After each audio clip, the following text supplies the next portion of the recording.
오늘 이 새벽에 하나님께서 저희에게 주시는 말씀은 출애굽기 20장 18절부터 26절까지의 말씀입니다. 출애굽기 20장 18절부터 26절까지의 말씀을 제가 받들어 봉독하겠습니다. 뭇 백성이 우레와 번개와 나팔 소리와 산의 연기를 본지라. 그들이 볼 때에 떨며 멀리 서서 모세에게 이르되 당신이 우리에게 말씀하소서 우리가 들으리이다. 하나님이 우리에게 말씀하시지 말게 하소서 우리가 죽을까 하나이다. 모세가 백성에게 이르되 두려워하지 말라. 하나님이 임하심은 너희를 시험하고 너희로 경외하여 범죄하지 않게 하려 하심이니라. 백성은 멀리 서 있고 모세는 하나님이 계신 흑암으로 가까이 가니라. 여호와께서 모세에게 이르시되 너는 이스라엘 자손에게 이같이 이르라.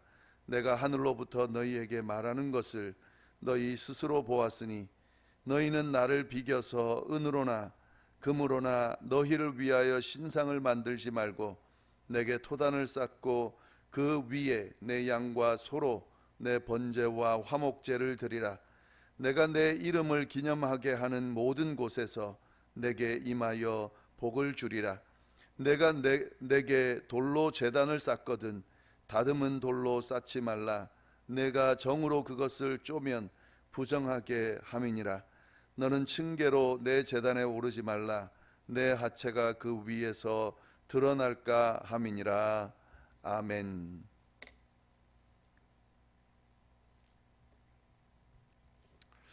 이스라엘 백성들이 애굽을 떠난 지 3개월이 되던 때에 시내산에 도착하게 됐습니다. 그곳에서 하나님께서는 이스라엘 백성들과 특별한 언약을 맺게 되는데요. 그 언약을 통해서 하나님은 이스라엘의 하나님이 되고 이스라엘은 하나님의 백성이 되는 그런 특별한 관계가 형성되게 됩니다. 이것이 바로 시내산 언약인데요. 이 시내산 언약은 아브라함과 맺었던 약속이 그리고 그 뒤에 이삭과 야곱과 맺었던 약속이 성취되는 그런 현장이라 이렇게 볼 수 있습니다. 하나님께서는 이 언약을 맺기 위해서 이스라엘 백성들을 준비시켜 주셨는데요. 이틀 동안은 거룩하게 성결하게 준비하고 3일째 되는 때에 하나님 그 나팔 소리가 울리거든 하나님 앞으로 나와라. 이렇게 준비를 시켜 주셨어요. 그리고 3일째 되던 때에 하나님께서 약속을 맺기 위해서 언약을 맺기 위해서 친히 시내산 정상에 강림하십니다. 그리고 친히 강림하셔서 이스라엘 백성들과 언약을 맺으셨다 하는 거죠. 이 하나님께서 시내산 정상에 강림하던 그때 그 배경도 우리가 이미 살펴봤는데요. 하늘에서 우레와 번개가 치고 땅이 흔들리면서 하나님의 임재가 임하는 그런 조짐이 보이게 되고요. 그리고 연기가 자욱한 상황에서 불 가운데 하나님이 강림하셨습니다. 이제 이 내용들이 쭉 저희가 살펴본 내용 중에 있습니다. 그리고 한 가지 더 저희가 나눈 것은 하나님께서 강림하셔서 가장 먼저 이스라엘 백성들에게 한 말씀이 있는데 그 말씀이 바로 십계명이라는 사실 우리가 함께 나누었습니다. 이 십계명 말씀이 모세와 아론 뿐만 아니라 이스라엘 백성들에게 들려졌습니다. 그리고 이 십계명을 통해서 하나님께서는 이제 언약을 맺고 이스라엘이 하나님의 백성이 되면은 어떻게 하나님의 백성으로 살아가야 하는지에 대해서 분명히 알려주셨다 하는 거죠. 오늘 본문은 그 뒤에 나오는 내용입니다. 그렇게 십계명을 받은 이스라엘 백성들이 어떻게 반응하는지에 대해서 오늘 본문이 이야기해 주고 있습니다. 18절 보시면은요. 뭇 백성이 우레와 번개와 나팔 소리와 산의 연기를 본지라. 그들이 볼 때에 떨며 멀리 서서. 그러니까 하나님이 임재하시는 강림하시는 그 장면을 이스라엘 백성들이 목격하는 거죠. 그 강림하시면서 나타나는 그 조짐의 현상들을 이스라엘 백성들이 목격하는 거죠. 목격하고 난 뒤에 이스라엘 백성들의 반응이 뭐냐면 두려움을 느꼈다 하는 거죠. 멀리 서서 떨며 봤다 하는 것은 두려움을 느꼈다 하는 거죠. 이스라엘 백성들은 하나님의 임재를 보면서 두려움을 느꼈습니다. 그 두려움을 느끼는 그 감정을 가지고 모세에게 뭔가를 제안하는데요. 그 내용이 19절에 나옵니다.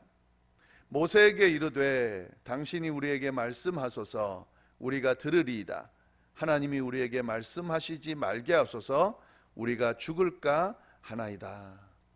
하나님의 임재를 직접 목격한 이스라엘 백성들이 느낀 감정은 두려움이고, 그 두려운 마음을 가지고 모세에게 제안한 내용은 하나님께서 직접 말씀하시지 않도록 좀 해달라 하는 제안이에요.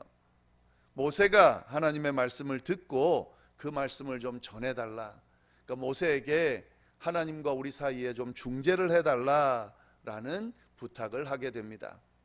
그러니까 하나님을 직접 만나고 하나님의 말씀을 직접 듣는 것을 감당하기 힘들다 하는 거죠. 그래서 모세에게 좀 제발 중재해달라, 하나님이 직접 말씀하시지 않게 해달라라고 요청하는 거죠.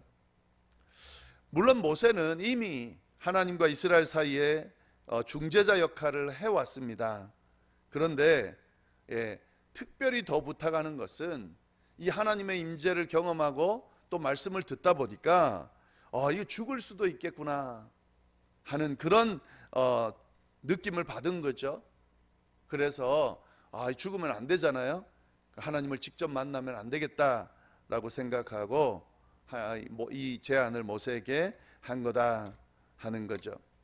하나님을 직접 만나고 하나님의 말씀을 듣고 하는 것은 사실 우리 연약한 인간 또 미약한 인간의 모습으로는 사실 가능한 일이 아닙니다.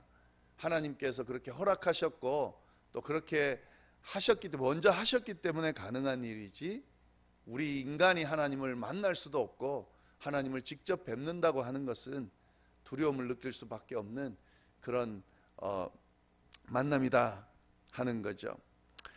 이들의 제안을 받은 모세가 그럼 뭐라고 이야기하는가? 20절, 모세가 백성에게 이르되 두려워하지 말아라. 하나님의 임하심은 너희를 시험하고 너희로 경외하여 범죄하지 않게 하려 하십니다. 모세가 이렇게 제안하는 이스라엘 백성들에게 두려워하지 말아라 라고 이야기를 합니다. 하나님께서 이렇게 임재하신 이유에 대해서 설명하는데요, 그 이유는 뭐냐면 우리를 죽이려고 하는 게 아니다. 이스라엘 백성들을 죽이려고 하는 게 아니다. 하나님이 친히 임재하신 이유는 이스라엘 백성들을 시험하여서 하나님을 경외하게, 하나님을 두려워할 뿐만 아니라 경외하게 만들려고 하는 것, 범죄하지 않게 만들려고 하는 그 이유에서다. 하나님이 친히 강림하셔서 하나님의 존재를 드러내고 하나님의 존재를 제대로 알고 제대로 경외하고 하나님 앞에 범죄하지 않게 하려고 하는 거다. 그러니까 두려워하지 말아라. 너희 죽이려고 하는 게 아니다 라고 모세가 자세하게 친절하게 설명을 해 줍니다. 그리고 모세가 이 백성들의 제안을 받아들이는데요, 21절, 백성은 멀리 서 있고 모세는 하나님이 계신 흑암으로 가까이 가니라. 이제 모세가 하나님의 말씀을 듣고 이스라엘 백성에게 전하는 그 이전에 하나님이 강림하시기 전에 그때 했던 것처럼 그렇게 이제 계속 진행을 하게 됩니다. 이 중재자 역할이 참 중요한데요, 하나님과 이스라엘 백성들과의 만남을 직접 만나지 못하기 때문에 이 중재자가 잘 하나님의 말씀을 제대로 전달하고 그렇게 중재할 필요가 있는데 모세가 그 역할을 참 잘 했습니다. 이런 중재자 역할이 완성되는 그 때가 언제냐면 예수 그리스도를 통해서죠. 예수 그리스도를 통해서 중재자 되시는 예수님께서 하나님과 우리 사이를 바르게 중재하는 것까지 연결이 되죠. 그것도 좀 연결해서 생각해 두시면 좋겠습니다. 자, 이렇게 해서 관계가 맺어지고요. 이제 모세가 하나님 앞에 가까이 갔는데 하나님께서 모세에게, 지금 이 모세가 21절에 나오는 하나님 앞에 나아간 그 모습은 이제 시내산에 네 번째 올라간 그 지금 상황이에요. 모세가 시내산에 하나님을 만나러 계속 올라갔다 내려갔다를 하는데요. 지금 이 시점이 네 번째 시점입니다. 세 번째에 올라가서 십계명을 받았죠. 그리고 네 번째에 다시 올라가서 뭘 받냐면 언약서를 받습니다.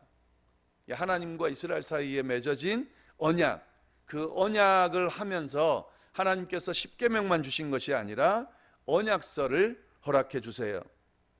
그것이 22절부터 23장, 21장, 22장, 23장까지 쭉 이어지는데요.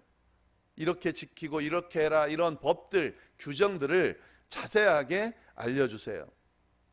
이 내용들은 십계명을 삶 속에서 어떻게 실천해 나갈 것인가 하는 자세한 설명이다, 이렇게 보면 좋을 것 같습니다. 이것이 바로 토라거든요. 토라란 이야기 들어보셨을 텐데, 하나님의 명령, 하나님의 말씀, 결국 이 모세오경을 토라라고 하는데, 이 토라가 결국 십계명을 어떻게 실천할 것인지에 대해서 하나님이 주신 언약서라고 보면 되겠습니다. 이 언약서가 이제 쭉 나오는데요. 언약서의 첫 번째 계명이 오늘 본문에 나와요. 하나님께서 언약서의 첫 번째 규정으로 주신 것이 바로 22절부터 25절까지에 나옵니다. 첫 번째 주신 규정이 뭔가?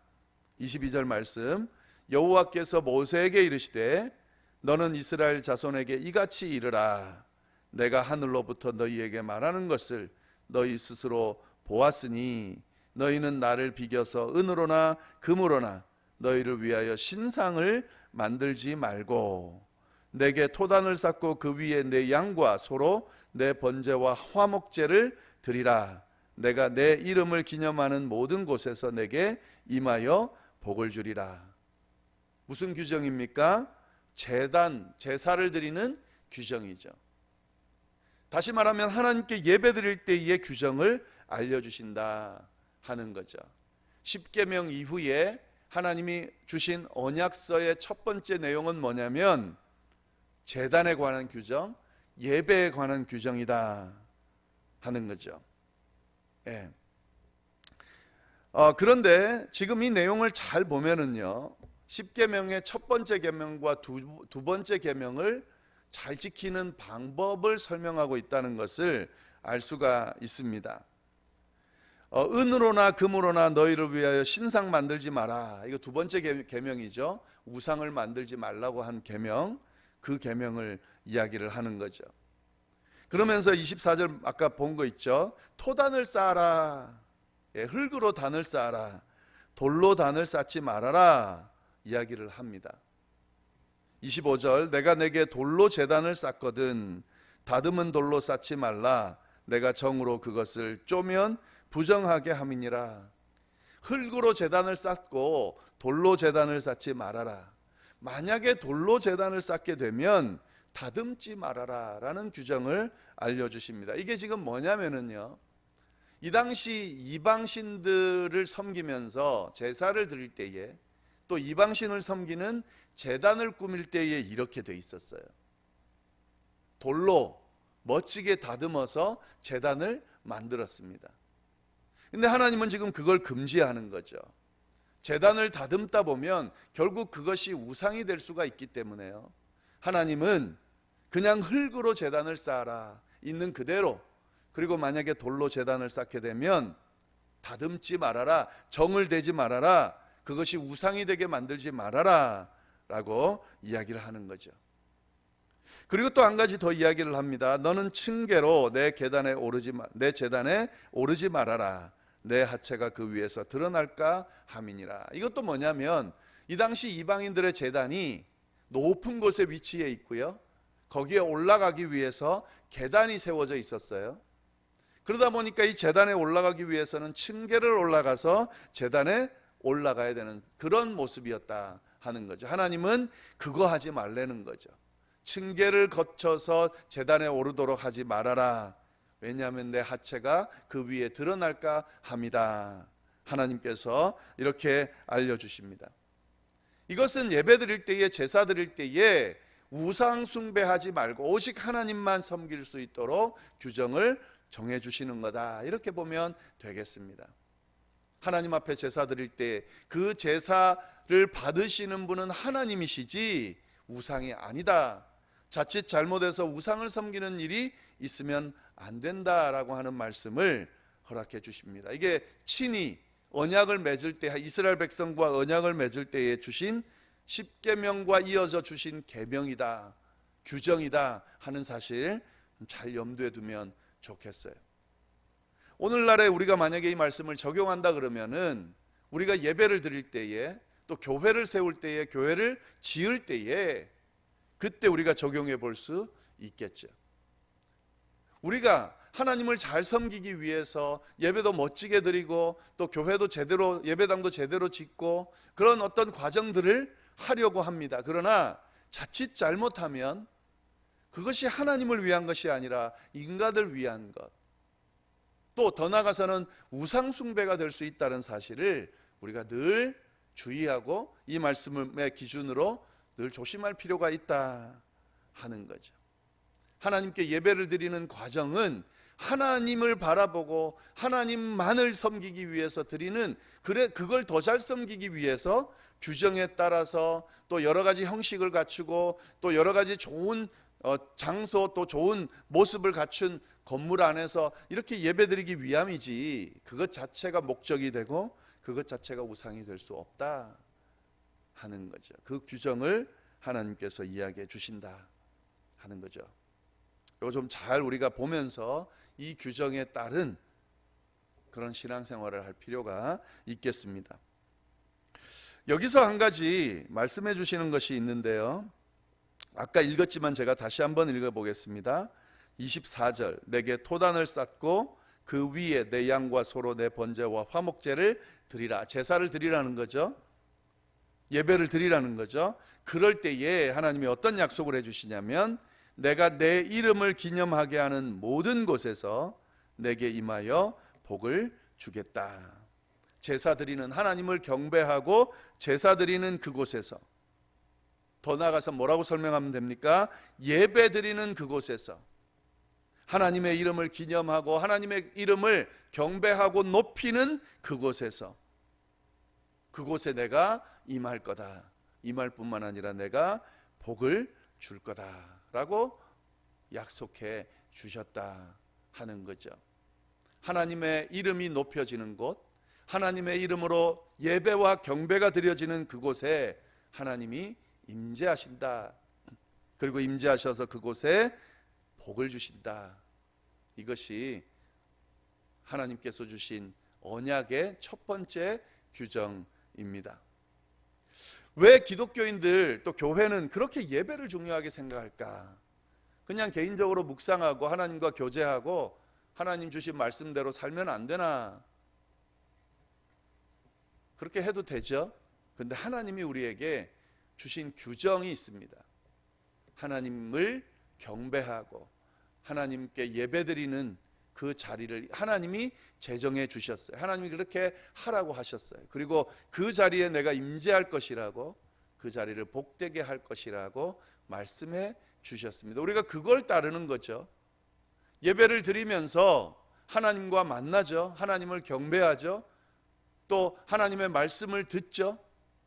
예, 그 자리에 하나님이 임재하십니다. 그리고 그 자리를 지키며 그 자리에서 예배드리는 사람을 하나님께서 복으로 채우신다. 그 사실을 믿기 때문에요, 우리가 끊임없이 하나님 앞에 예배드리며 나아가는 겁니다. 그 사실도 좀 잘 연결해서 이해하시면 좋을 것 같습니다. 네, 오늘 말씀 다시 한번 잘 정리하시면서요, 또 우리의 삶에 잘 적용하실 수 있기를 간절히 바랍니다. 기도하겠습니다. 하나님 아버지, 감사합니다. 오늘 귀한 말씀, 특별히 하나님과 이스라엘 백성 사이에 언약을 맺는 과정을 통하여 우리와 하나님 사이에 맺어진 언약을 예수 그리스도를 통하여 맺어진 언약을, 관계를 다시 한번 생각하게 하시니 감사합니다. 하나님, 이 귀한 언약으로 인하여 우리가 하나님의 백성이 됐습니다. 하나님은 저희의 하나님이 되셨습니다. 참 감사합니다. 하나님, 이 맺어진 관계를 귀하게 생각하고 하나님의 백성답게 살아가는 저희가 될 수 있도록 인도하여 주옵소서. 잘 살게 하기 위하여 십계명도 허락하시고 그 십계명을 잘 삶 속에 적용시키기 위하여 언약의 말씀도 규정의 말씀도 허락해 주셔서 감사합니다.